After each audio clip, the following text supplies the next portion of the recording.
이혼하자. 아침 식탁에서 아내 명숙이 던진 한마디였습니다. 40년 결혼 생활이 무너지는 순간이었습니다. 하지만 남편 이지호는 몰랐습니다. 아내가 왜 그런 말을 했는지 그 뒤에 숨겨진 진실을 말입니다. 오늘도 특별한 이야기를 준비했습니다. 여러분의 좋아요와 구독은 더 좋은 이야기를 만드는 큰 힘이 됩니다. 6개월 전 어느 저녁 지훈이 퇴근해서 집에 들어왔을 때 명숙이 냉장고 앞에 멍하니 서 있었습니다. 아무것도 하지 않고 그냥 서 있었습니다.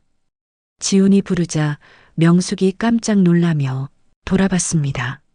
냉장고 앞에서 뭘 하러 왔는지 기억하지 못하는 모습이었습니다. 피곤한가 봐. 쉬어. 지훈은 그저 피곤해서 그런 거라고 생각하며 넘어갔습니다.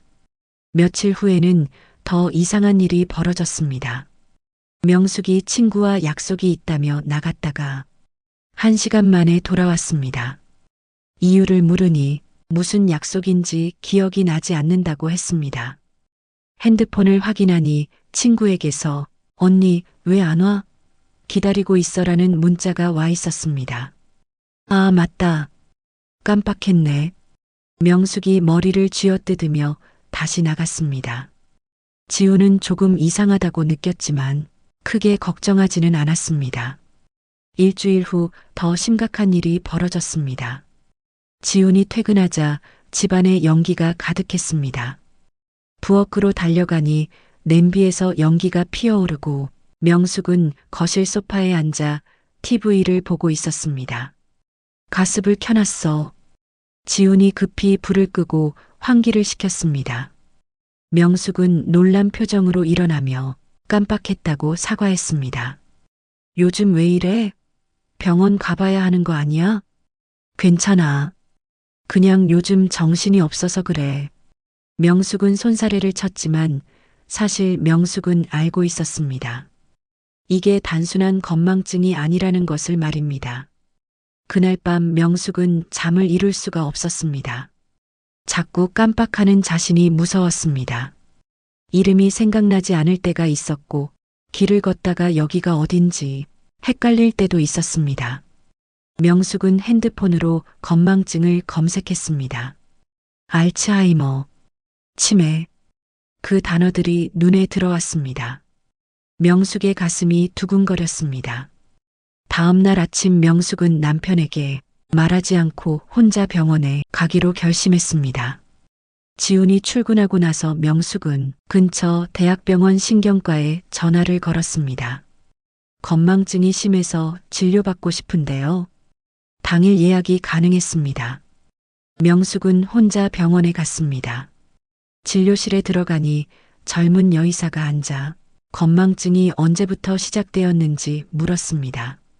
오늘 날짜, 대통령 이름, 간단한 계산. 명숙은 대부분 대답할 수 있었습니다. 의사가 종이에 세 단어를 적어 보여주며 나중에 물어볼 테니 기억하라고 했습니다. 몇 분간 다른 질문들을 하다가 의사가 다시 물었습니다. 아까 제가 보여드린 세 단어가 뭐였죠? 명숙의 머릿속이 하얘졌습니다. 생각이 나지 않았습니다. 의사의 표정이 조금 굳으며 MRI 촬영과 인지기능 검사를 권유했습니다. 일주일 후 결과를 들으러 갔습니다. 명숙은 혼자 진료실에 앉아 있었습니다. 손이 떨렸습니다. 의사가 조심스럽게 입을 열었습니다. 초기 알츠하이머로 보입니다. 명숙의 세상이 무너졌습니다. 치매요? 네. 아직 초기라서 일상생활은 가능하지만 약물 치료를 시작하셔야 합니다. 진행 속도를 늦출 수는 있지만 완치는 어렵습니다. 가족분들께 알리시고 도움을 받으셔야 해요. 명숙은 진단서를 들고 병원을 나왔습니다. 택시를 타고 집으로 가는 내내 눈물이 났습니다. 이제 남편에게 짐이 되는 거구나. 아들에게도 부담이 되겠지. 집에 도착해서 거울을 보니 60대 중반의 여자가 눈물을 흘리고 있었습니다. 내가 언제까지 나로 남아있을 수 있을까? 명숙은 그날부터 깊은 고민에 빠졌습니다. 한 달이 지나며 명숙은 남편 몰래 약을 먹기 시작했습니다. 하지만 증상은 조금씩 나빠졌습니다. 같은 질문을 반복했고 방금 한 이야기를 다시 했습니다. 지훈이 눈치챌까봐 조심했지만 언제까지 숨길 수 있을까요? 명숙은 지금 떠나는 게 나아 나중에 짐이 되기 전에 떠나야 한다고 결심했습니다. 어느 화요일 아침이었습니다. 이혼하자. 지훈의 손이 멈췄습니다. 뭐라고? 이혼하자고. 재산은 반반 나누고. 명숙은 시선을 피했습니다. 남편 눈을 볼 수가 없었습니다. 여보, 무슨 일 있어? 말해봐. 없어. 그냥 지긋지긋해서 그래. 거짓말이었습니다. 하지만 어쩔 수 없었습니다. 지훈을 바라볼 수가 없어서 명숙은 일어나 설거지를 시작했습니다. 물소리가 크게 들렸습니다. 회사 가야 해. 명숙이 서둘러 집을 나갔습니다. 지훈은 멍하니 앉아 있었습니다. 그날 저녁 집에 돌아오니 명숙이 없고 화장대 위에 쪽지가 놓여 있었습니다. 지긋지긋한 이지훈 마누라 인생. 그만 졸업하렵니다. 구차하게 서로 미련 갖지 말고 깨끗하게 놔줘요. 재산은 우리 같이 고생했으니 저한테도 반지분은 인정해줘요. 지훈의 손이 떨렸습니다. 40년을 함께 산 사람이 지긋지긋했다고 합니다. 뭐가 잘못된 걸까요? 지훈은 명숙의 방을 둘러봤습니다. 옷장을 열어보니 옷이 그대로 있었고 서랍을 여니 물건들이 그대로였습니다. 책상 위에 진단서가 놓여 있었습니다. 알츠하이머병 초기. 지훈의 숨이 멎었습니다. 진단서를 집어들고 자세히 읽었습니다. 환자명 김명숙 진단일 2024년 8월 20일. 한 달 전이었습니다. 그래서 이혼을 요구한 거구나. 지훈의 눈에서 눈물이 흘러내렸습니다. 지훈은 책상 서랍을 열었습니다. 메모장이 하나 있었습니다. 펼쳐보니 명숙의 손글씨로 빼곡히 적혀 있었습니다. 이지훈 남편 40년, 이민호 아들, 미국 유학, 은지 며느리 민서 손녀, 설악산 17세, 대포항 오징어회. 잊지 않으려고 적어둔 메모였습니다. 지훈의 가슴이 먹먹했습니다. 설악산. 그 단어를 보니 40년 전이 떠올랐습니다. 1985년 봄 고등학교 2학년 때였습니다. 같은 반 친구 영수가 팔을 잡아 끌며 창덕궁으로 가자고 했습니다. 미팅이래. 같이 가자. 싫어. 나 그런 거 안 해. 손사래를 쳤지만 이미 약속을 잡았다며 억지로 끌려갔습니다. 창덕궁 입구에서 5명의 여학생을 만났습니다. 그중 한 명이 김명숙이었습니다. 하얀 블라우스에 청바지를 입고 머리는 어깨까지 내려와 있었습니다. 웃을 때마다 눈이 초승달처럼 휘어졌습니다. 얌전하고 조용했습니다. 하지만 다른 친구들이 모두 명숙 주변에 모여들었습니다. 지훈은 뒤에 서서 그 모습만 바라봤습니다. 여름방학이 되었을 때 영수가 또 찾아왔습니다. 지훈아, 이번엔 설악산 간다. 설악산? 텐트 치고 등산하고 바다도 보러 가. 명숙이도 간대. 명숙이도 간다는 말에 고개를 끄덕였습니다. 고속버스 터미널에서 10명이 모여 커다란 배낭을 메고 텐트를 이고 라면과 카레를 챙긴 우리는 속초행 버스에 올랐습니다.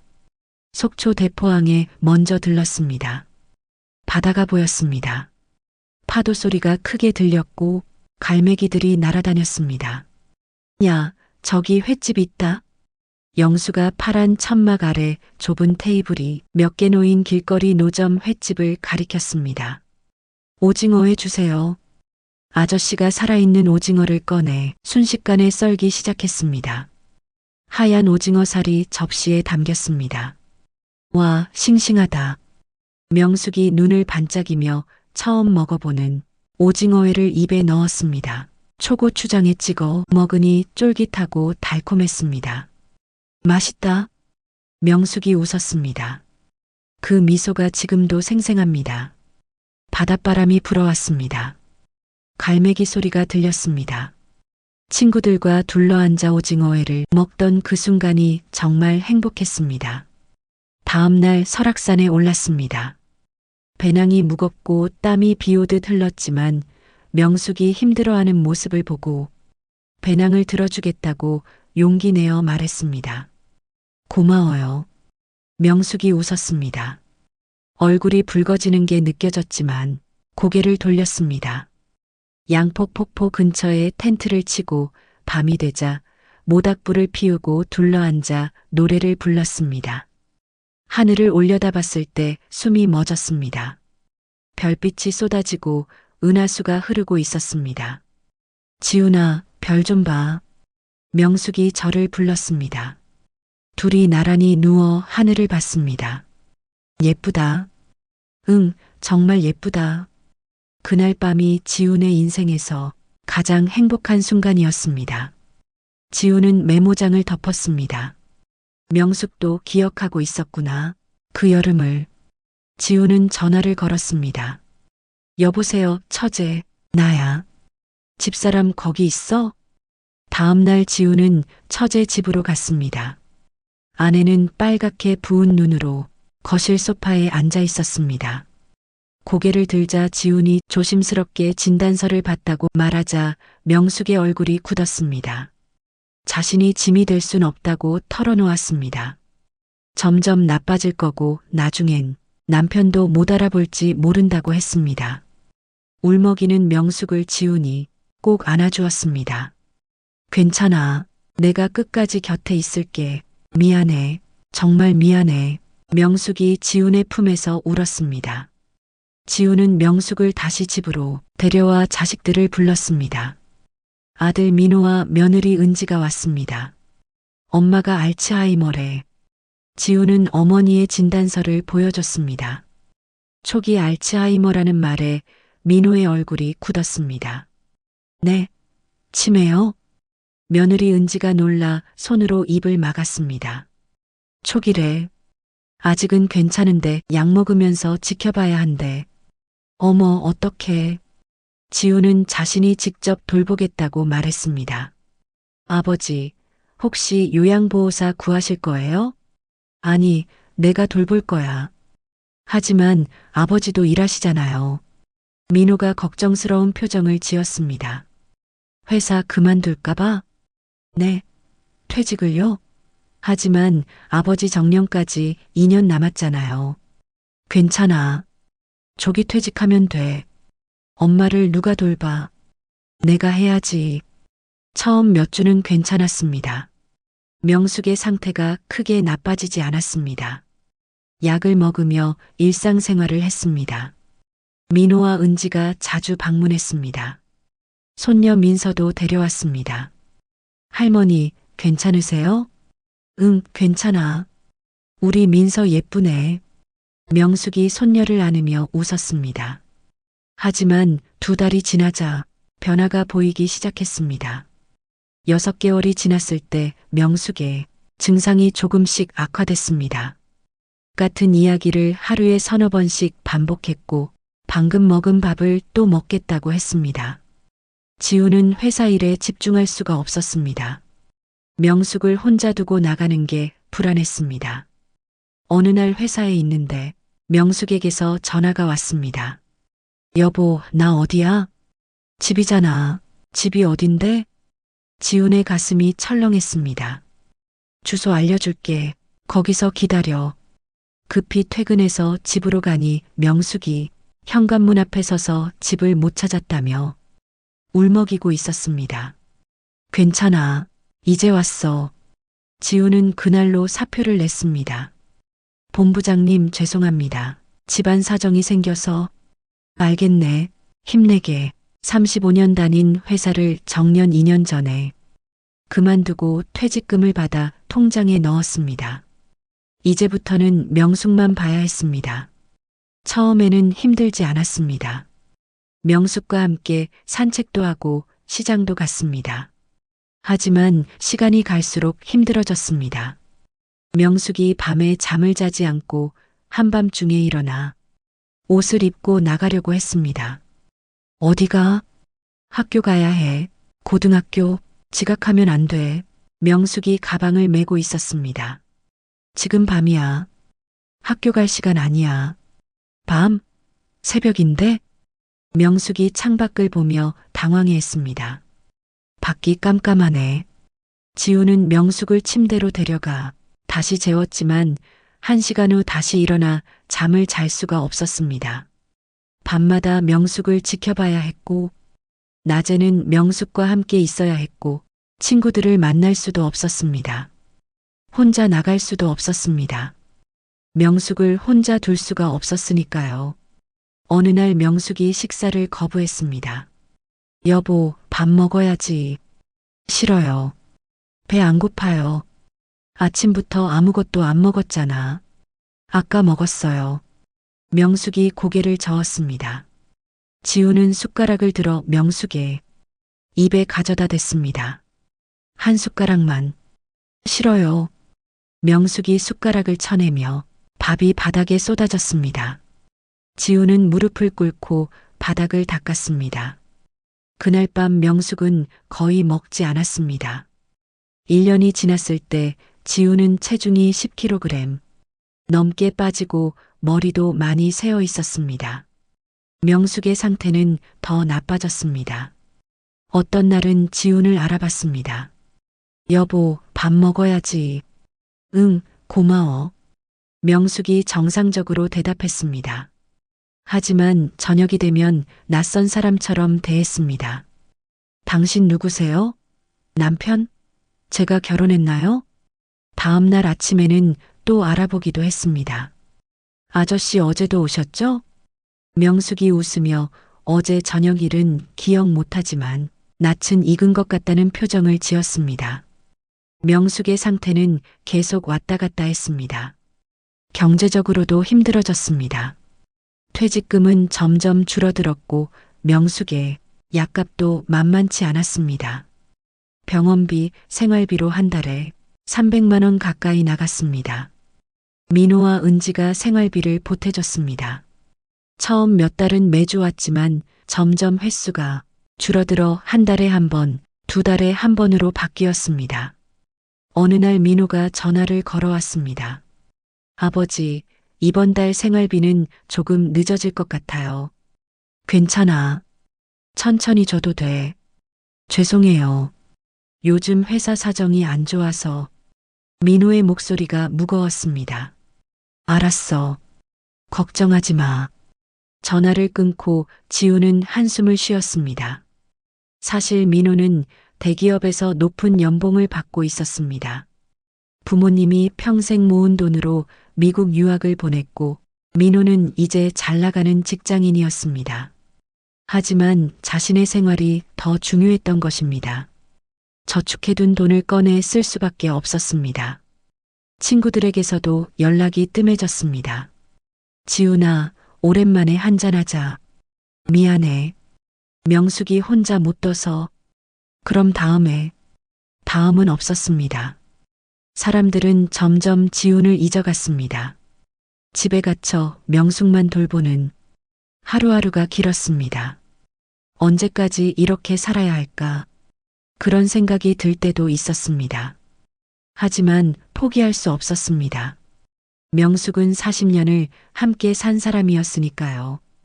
2년쯤 되자 명숙이 더 달라졌습니다. 어떤 날은 지훈을 완전히 모르는 낯선 사람으로 여겼습니다. 아저씨 누구세요? 나 남편이야. 거짓말. 전 남편 없어요. 전 20살이에요. 대학생이고요. 또 어떤 날은 지훈을 아는 것 같기도 했습니다. 저 혹시 제가 당신 알아요? 왠지 당신 본 것 같아요. 어디서 봤더라. 명숙이 고개를 갸웃거렸습니다.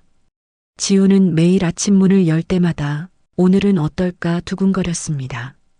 어느 날 아들 민호가 찾아와 표정이 어두운 채로 솔직히 말씀드리겠다며 입을 열었습니다. 아버지, 저도 이제 힘들어요. 민서 학원비도 있고, 집 대출도 있고, 은지도 요즘 스트레스로 약 먹어요. 매달 생활비 보태드리는 것도 이제 버거워요. 저도 나이가 30 중반인데 민호의 목소리가 떨렸습니다. 괜찮아. 이해한다. 죄송해요, 아버지. 제가 불효자예요. 민호가 울먹였습니다. 지우는 아들의 어깨를 두드리며 내 생활도 중요하다고 말했습니다. 그날 이후 민호는 오지 않고 전화도 뜸해졌습니다. 지우는 완전히 혼자가 되어 명숙과 단둘이 남았습니다. 어느 날 밤 지우는 명숙의 메모장을 다시 펼쳤습니다. 메모장 맨 아래에 0으로 시작하는 숫자가 적혀 있었습니다. 40년 전 명숙의 부모님 집 전화번호였습니다. 20살 명숙에게는 그게 자기 집 번호였을 것입니다. 지우는 명숙이 가끔 20살로 돌아간다는 것을 깨달았습니다. 그렇다면 20살 명숙처럼 대해야 한다고 생각했습니다. 다음 날 저녁 8시 명숙의 핸드폰으로 전화를 걸었습니다. 여보세요? 안녕하세요. 저 이지훈이라고 합니다. 대학교 2학년이고요. 전화 너머로 명숙이 놀라는 소리가 들렸습니다. 지훈 씨요? 어떻게 제 번호를? 창덕궁에서 만났잖아요. 그리고 설악산도 같이 갔고요. 기억나세요? 대포항에서 오징어회 먹었던 거. 어떻게 알아요? 저도 같이 갔으니까요. 정말 맛있었죠. 네, 정말 맛있었어요. 명숙이 웃었습니다. 오랜만에 듣는 명숙의 웃음소리였습니다. 다음에 또 전화해도 될까요? 네, 좋아요. 전화를 끊고 지우는 눈물을 흘렸습니다. 이 방법이면 될 것 같았습니다. 지우는 매일 밤 명숙에게 전화하기 시작했습니다. 안녕하세요, 명숙 씨. 지훈 씨, 오늘도 전화해 주셨네요. 명숙의 목소리가 밝았습니다. 지우는 매일 밤 명숙과 17살 때의 설악산 추억 대포항 오징어 회 이야기를 나눴습니다. 지훈 씨는 정말 기억력이 좋으시네요. 그때가 제 인생에서 가장 행복한 시간이었거든요. 저도요. 그때가 정말 좋았어요. 한 달이 지나며 지훈과 명숙은 매일 밤 전화로 대화를 나눴습니다. 20살 명숙은 지훈을 좋아하게 됐습니다. 지훈 씨, 우리 만날 수 있을까요? 물론이죠. 낮에는 낯선 사람, 밤에는 전화로 만나는 연인. 이상한 일상이 시작됐습니다. 한 달 후 지훈이 쓰러져 병원에 실려갔습니다. 과로입니다. 이러다간 선생님도 큰 병 얻으십니다. 요양원을 알아보세요. 혼자 돌보기엔 한계가 있습니다. 의사의 말에 지우는 고개를 끄덕였습니다. 더 이상 버틸 수 없었습니다. 집으로 돌아와 요양원을 알아봤습니다. 이름만 들어도 가슴이 아팠지만 어쩔 수 없었습니다. 근처 요양원에 전화를 걸었습니다. 입소 상담 받고 싶은데요. 네, 내일 오시겠어요? 다음 날 요양원을 방문하니 깨끗했고 직원들도 친절했습니다. 어머님 모시기 좋은 곳입니다. 지우는 망설이는 손으로 계약서에 서명을 했습니다. 입소일은 한 달 후로 정했습니다. 집으로 돌아와 명숙을 보니 창밖을 보고 있었습니다. 명숙아. 지훈이 불렀지만 명숙은 돌아보지 않았습니다. 그날 밤 지훈은 잠을 이룰 수가 없었습니다. 요양원에 보내는 게 맞는 걸까? 하지만 달리 방법이 없었습니다. 며칠 후 지훈은 요양원에 가기 전에 명숙과 마지막 여행을 가기로 결심했습니다. 명숙아, 우리 여행 갈까? 여행요? 응, 바다 보러. 명숙이 눈을 반짝이며 좋아요. 라고 대답했습니다. 지우는 속초로 가기로 결심이고 다음 날 아침 일찍 출발했습니다. 바다 가요? 응, 대포항. 우리 옛날에 같이 갔던 곳이야. 명숙이 고개를 갸웃거렸지만 기억하지 못했습니다. 3시간을 달려 속초에 도착했습니다. 바다가 보이고 파도 소리가 크게 주위를 감쌌습니다. 와, 바다다. 예쁘지? 너무 예뻐요. 대포항으로 가니 40년 전 그 자리에 길거리, 횟집이 여전히 있었습니다. 파란 천막 아래 좁은 테이블이 놓여 있었습니다. 아저씨, 회 주세요. 어떤 걸로 드릴까요? 명수가 고르세요. 명숙이 물고기들이 헤엄치는 수조를 신기한 듯 쳐다봤습니다. 저 광어요. 그리고 저 우럭도요. 아저씨가 물고기를 꺼내 썰자 순식간에 윤기 흐르는 회가 접시에 담겨 나왔습니다. 지훈이 초고추장에 회를 찍어 명숙에 입에 넣어주자 맛있어요 하며 웃었습니다. 그 미소가 40년 전 17살 소녀의 미소와 똑같았습니다. 짠내 섞인 바닷바람이 시원하게 볼 위에 닿았습니다. 갈매기도 자유롭게 하늘을 날았습니다. 지우는 명숙의 손을 잡았습니다. 행복해? 네, 정말 행복해요. 아저씨 누구세요? 지우는 가슴이 아팠지만 그냥 웃으며 대답했습니다. 그냥 아저씨야. 아저씨 좋은 사람 같아요. 그 말에 지훈의 시야가 흐려졌습니다. 이제 그녀의 기억 속엔 남편이 없었지만 마음속 어딘가엔 여전히 자신이 남아있다는 걸 느꼈습니다. 아니야, 내가 더 고마워.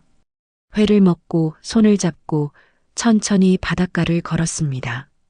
아저씨, 저기 갈매기 봐요. 명숙이 하늘을 가리키며 갈매기들이 날아다니는 모습을 보고 예쁘다고 했습니다. 정말 예뻐요. 지우는 명숙을 바라봤습니다. 40년이 지났지만 여전히 아름다운 사람, 17살 때 처음 만났던 그 소녀가 여전히 옆에 있었습니다. 비록 40년의 기억은 없지만 괜찮았습니다. 지금 이 순간이 행복하니까요. 해가 지기 시작하며 노을이 바다를 붉게 물들였습니다. 아저씨 예뻐요. 그래, 정말 예쁘다. 두 사람은 손을 꼭 잡고 노을을 보며 서 있었습니다. 일주일 뒤 요양원 입소일이 다가왔습니다. 지우는 명숙의 옷과 세면도구, 약을 하나하나 챙겼습니다. 짐은 생각보다 많지 않았습니다. 살면서 모은 물건은 많았지만 지금 필요한 것은 그리 많지 않았습니다.